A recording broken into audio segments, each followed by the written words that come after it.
ఇక్కడనే వరంగల్కి వచ్చిండు రైతుల మీటింగ్ పెట్టిరు. ఏం చెప్పిండ్రు రైతుల మీటింగ్ లా?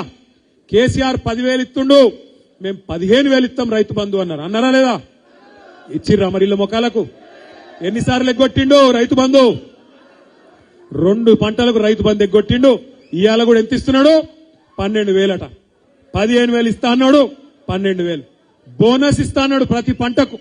మొక్కజొన్న వేసినా, పత్తి వేసినా, వరి అయినా, ఏదైనా సోయా అయినా, దేనికైనా 500 బోనస్ అన్నాడు. వస్తుందా బోనస్?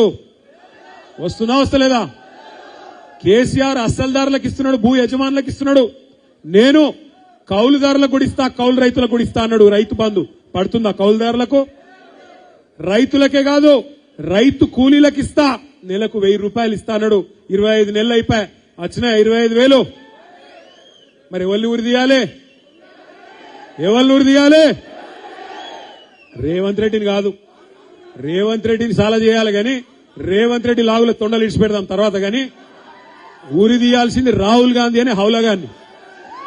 ఈ హౌలగాన్ని మన మీద రుద్దినా ఆ హౌలగాన్ని ఊరి తీయాలి.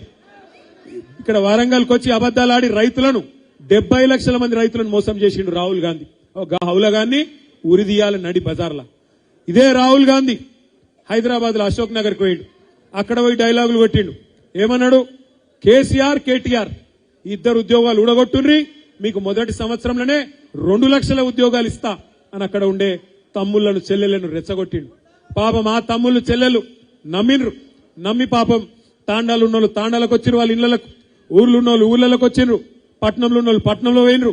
వాళ్ళ అమ్మ, అయ్య, తల్లి, తండ్రి, అవ్వ, తాత కాళ్ళు పట్టుకున్నారు. అగో మాకు ఉద్యోగాలు రావాలంటే మీరు కాంగ్రెస్ ఓటేయండ్రి, రాహుల్ గాంధీ చెప్తుండు అని చెప్పి వాళ్ళు నమ్మి వాళ్ళ ఇంటోళ్ళ